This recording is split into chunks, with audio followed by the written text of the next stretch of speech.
नमस्कार दोस्तों, मैं दिलीप कुमार। दोस्तों, बीएसएससी प्रथम इंटर स्तरीय बहाली जो 7.5 साल बाद भी पूरी नहीं हुई है और बीएसएससी द्वारा लगातार सुस्त और अमानवीय रवैया अपनाई जा रही है। और बीएसएससी ने खुद नोटिस जारी करके कहा था कि नवंबर प्रथम सप्ताह में काउंसलिंग शुरू होगी, लेकिन अभी तक काउंसलिंग की तिथि भी घोषित नहीं हुई है। और दूसरी तरफ एक फर्जी लेटर वायरल करवा के कहा गया कि 2 दिसंबर से काउंसलिंग शुरू होगी। ये सिर्फ और सिर्फ हम लोगों की एकता को तोड़ने का प्रयास था, एक साजिश थी ताकि हम लोग आंदोलन न करें। लेकिन अब हम लोग किसी साजिश का शिकार नहीं होंगे और अब हम लोग बीएसएससी को उसी की भाषा में जवाब देंगे, क्योंकि हम लोगों ने बीएसएससी के सचिव अध्यक्ष महोदय से बार बार विनती किया। हमने खुद हाथ जोड़ के विनती किया, आग्रह किया कि आप जल्द से जल्द काउंसलिंग करवाइए। लेकिन कहते हैं ना कि लातों के भूत बातों से नहीं भागते, तो यही हाल इन लोग का है।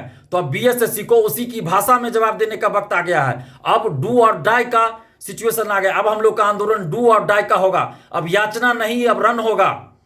इस बात को आप ध्यान रखिए कि अब याचना नहीं, अब रन होगा और संघर्ष बहुत भीषण होगा। इस बात को ध्यान रखिए सभी परीक्षार्थी। और हम लोग अब 7 दिसंबर को सुबह 11 बजे बीएसएससी ऑफिस आना है सब लोगों को और महासंग्राम होगा। आंदोलन नहीं, महासंग्राम होगा।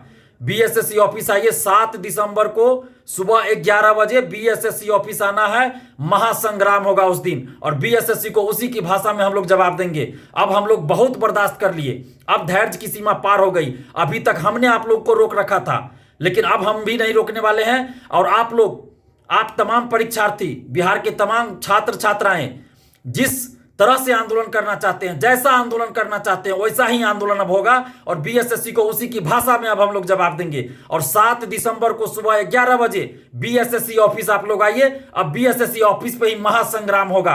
अब हम लोग थोड़ा भी बर्दाश्त नहीं करेंगे, क्योंकि पानी अब सर से ऊपर जा चुका है। बीएसएससी बार बार हम लोगों को धोखा दे रही है। अब हम लोग बर्दाश्त नहीं करेंगे। और जितने परीक्षार्थी है, आप लोग ध्यान से सुन लीजिए कि 7 दिसंबर को आप लोग नहीं आते हैं तो ये आपके जिंदगी की सबसे बड़ी भूल होगी, क्योंकि जितना लेट होगा इस बहाली में उतनी ज्यादा सीटों की बिक्री होगी और पैसों की बोली लगेगी।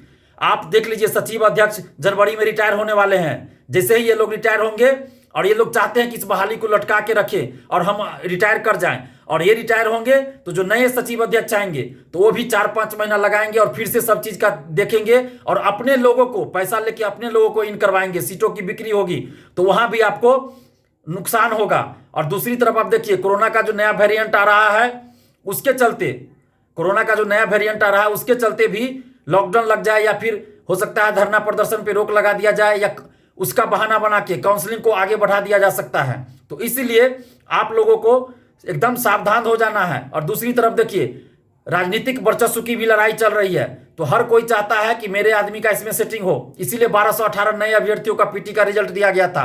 तो इस बात को आप समझ लीजिए अच्छी तरह से कि अगर आप लोग 7 दिसंबर को सुबह 11 बजे बीएसएससी ऑफिस नहीं आते हैं तो फिर यह बहाली लटक जाएगी और 2022 अंत तक चली जाएगी और सीटों की बिक्री होती रहेगी। तो जितना लेट होगा उतना ज्यादा सीट इसमें बिकेगा, पैसों का खेल चलेगा। तो इस बात को आप लोग समझिए। और 7 दिसंबर को सुबह 11 बजे बीएसएससी ऑफिस आइए। अब बीएसएससी ऑफिस पर ही महासंग्राम होगा 7 दिसंबर को। बीएसएससी जिस भाषा में समझना चाहती है उसी भाषा में अब हम लोग समझाएंगे। और आप तमाम परीक्षार्थियों से भी आग्रह कर रहे हैं कि आपकी संख्या 53,000 है, आप सभी एकजुट होकर आइए। ये नहीं कि आप सोचेगा कि घर बैठे रहे और कोई तो लड़ रहा है, इस तरह से नहीं होगा। आप अपनी अंतरात्मा से भी कभी पूछिए कि क्या आपको नहीं लगता कि 7.5 साल से एक बहाली पूरी नहीं हो रही है, तो आपको आंदोलन में आना चाहिए। आप घर बैठे चाहते हैं कि हो जाए, अधिकतर लोग घर बैठे रहते हैं। जो लोग आंदोलन में आते हैं उनको धन्यवाद देते हैं, लेकिन जो लोग घर बैठे चाहते हैं कि सब कुछ हो जाए, उनको सोचना चाहिए, उनको अपनी अंतरात्मा से एक बार पूछना चाहिए कि क्या आपके साथ इतना अन्याय और शोषण हो रहा है और चुपचाप रहिएगा, आपको आंदोलन में नहीं आना चाहिए। आप 7 दिसंबर को सुबह 11 बजे बीएसएससी ऑफिस आइए और हम लोग बीएसएससी को उसी की भाषा में जवाब देंगे। और देखिए काउंसलिंग की तिथि कैसे घोषित नहीं होती है। तो आप लोग प्लीज एकजुट होइए और एकजुट होकर बीएसएससी ऑफिस आइए।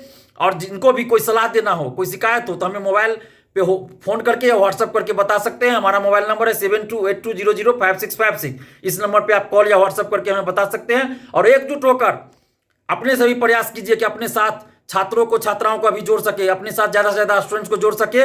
और 7 दिसंबर को सुबह 11 बजे ज्यादा से ज्यादा की संख्या में बीएसएससी ऑफिस पहुंचिए। धन्यवाद, जय हिंद।